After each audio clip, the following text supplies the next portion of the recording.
अभिवादन स्वीकार कीजिए ब्रजेश मिश्रा का और आप देखना शुरू कर चुके हैं द डिबेट। बहनों भाइयों, देश के सबसे बड़े विपक्षी दल में क्या चल रहा है? मैं बात कांग्रेस पार्टी की कर रहा हूं। क्या राहुल गांधी कांग्रेस में वर्टिकल सर्जरी कर रहे हैं या फिर बड़े पैमाने पर राहुल गांधी कोई कांग्रेस के भीतर ऑपरेशन चला रहे हैं? और जहां लीडरशिप बदल रही है, कांग्रेस की राजनीतिक शैली बदल रही है। क्या ये वही कांग्रेस है जो राहुल गांधी बनाना चाहते हैं या अभी भी इसमें बहुत सर्जरी की जरूरत है? देश का सबसे बड़ा विपक्षी दल है कांग्रेस पार्टी, इसलिए उसकी हालत और उसकी नई शैली पर चर्चा जरूरी है। आज उसी विषय पर बात होगी। बहनों भाइयों, मैं 3 उदाहरण आपके समक्ष पेश करूंगा और इन उदाहरणों के जरिए आज की हम डिबेट को आगे बढ़ाएंगे कि कांग्रेस पार्टी इन दिनों एक मैसिव रिसफल से गुजर रही है, एक बड़े बदलाव से गुजर रही है।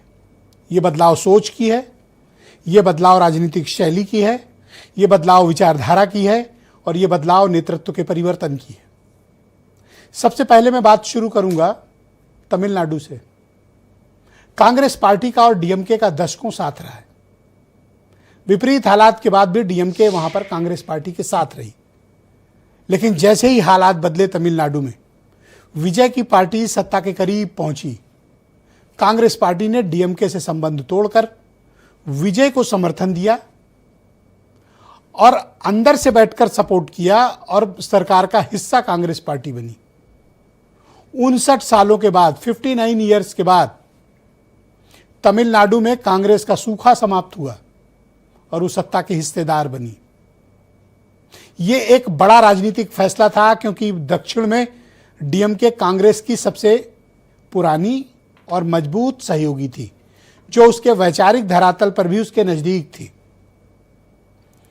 तो तमिलनाडु में डीएमके को छोड़कर विजय का साथ क्यों? यह राहुल गांधी के राजनीतिक शैली के बदलाव का पहला प्रतीक। अब उदाहरण नंबर 2, केरल। जब सब ये मान रहे थे कि कांग्रेस पार्टी के चाणक्य और कांग्रेस पार्टी में सब कुछ हैंडल करने वाले केसी वेणुगोपाल मुख्यमंत्री बनेंगे, लगभग उनके खेमे में जश्न का माहौल था लेकिन उस जश्न के माहौल के बीच बाजी पलट जाती है। वीडी सतीशन जैसे खांटी केरलाइट लीडर को कांग्रेस पार्टी सामने लाती है और उनको मुख्यमंत्री बना देती है। वेणुगोपाल को इसकी हवा भी नहीं लगी, जबकि वेणुगोपाल सबसे नजदीकी लोगों में, वेणुगोपाल का खेमा सदमे में है। कोई कह रहा आगे से चाकू मारा, तो कोई कह रहा किसी ने पीछे से मारा। लेकिन यह भी राजनीतिक शैली के बदलाव का दूसरा उदाहरण है।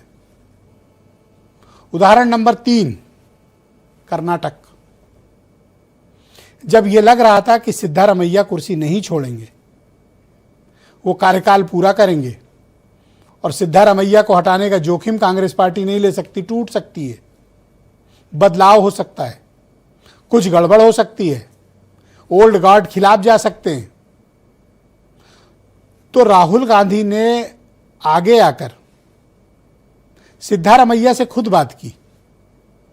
यह एक असामान्य घटना है। गांधी फैमिली हटाने वाले नेताओं से कभी बात नहीं करती है, पर सिद्धारमैया से राहुल गांधी ने खुद बात की और अपने अति विश्वस्त डीके शिव कुमार को फाइनली मुख्यमंत्री का पद पर हामी करा ली। सिद्धारमैया ने इस्तीफा दे दिया। ये 3 उदाहरण हैं और अब चौथी चर्चा चल पड़ी है तेलंगाना की। भारतीय जनता पार्टी से रेवंत रेड्डी की नजदीकियां, पूरे तेलंगाना में कांग्रेस पार्टी की सरकार के कामकाज को लेकर भयंकर नाराजगी और तेलंगाना कांग्रेस में गुटबाजी,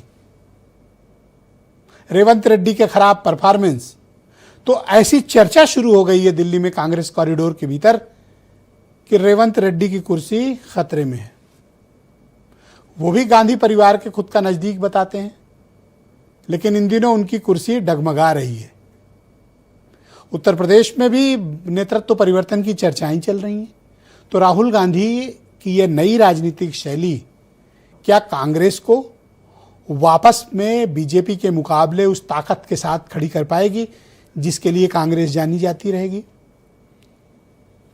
कांग्रेस पार्टी के भीतर नॉन परफॉर्मर गुटबाजों की पहचान क्या होगी, और क्या कांग्रेस पार्टी जो अपोजिशन की एक बहुत बड़ी उम्मीद है दिल्ली में बीजेपी का मुकाबला करने के लिए, क्या वो खुद को तैयार कर पाएगी। और राहुल गांधी की बदली हुई राजनीतिक शैली जो उन्होंने तमिलनाडु में जिसका प्रदर्शन किया, उसके बाद से उनके जो खास विश्वस्त सहयोगी दल अन्य राज्यों में हैं वो सावधान हो गए कि थोड़ा सा भी मामला टर्बुलेंस में आया तो सबसे पहले जहाज से कूदकर कोई भागेगा, कांग्रेस पार्टी। तो आज चर्चा करेंगे कि क्या कांग्रेस पार्टी में राहुल गांधी कोई वर्टिकल सर्जरी कर रहे हैं, और क्या अब वो आक्रामक तरीके से अपने मन मुआफिक अपने तरीके से अपने हिसाब से कांग्रेस को चलाना चाहते हैं, और क्या यही सही तरीका है, या फिर कांग्रेस पार्टी अब बीजेपी से मुकाबले के लिए खुद में बदलाव लाकर तैयार कर रही है। सभी संभावनाएं तलाशेंगे आज की परिचर्चा में। कुछ बयान।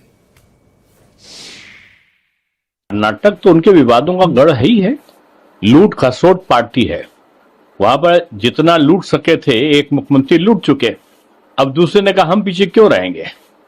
मैं समझता हूं कि कांग्रेस आज राजनीति से राजनीतिक क्षितिज पर शून्यता की तरफ बढ़ रही है। मैं धन्यवाद दूंगा राहुल गांधी जी का कि कम से कम वो बीजेपी के आए हुए लोगों को तो मुख्यमंत्री नहीं बन रहे जिस तरीके से बीजेपी बनाती है। कांग्रेस से भ्रष्टाचारी लोग, कांग्रेस से तड़ीपार लोग, कांग्रेस जब वो कांग्रेस में थे तो उनको गाली दे करके फिर बीजेपी में लाए, फिर उनको मुख्यमंत्री बनाए। कम से कम वो पार्टी के अंदर के लोगों को प्रोत्साहन दे करके उनको एक बहुत बड़ा संवैधानिक पद तो दे रही है। युवाओं को आगे लाने का मौका राहुल जी दे रहे हैं और हर जगह पूरे देश के अंदर बहुत ही अच्छा काम कर रहे हैं पार्टी को मजबूत करने के लिए और युवाओं को आगे आने के लिए। जो वर्तमान में देश की जो हालत बनी हुई है तो उससे कैसे देश को उबारा जाए और कैसे लोगों को जागरूक किया जाए, इस दिशा के अंदर वो दिन रात कड़ी मेहनत कर रहे हैं और प्रयास कर रहे हैं।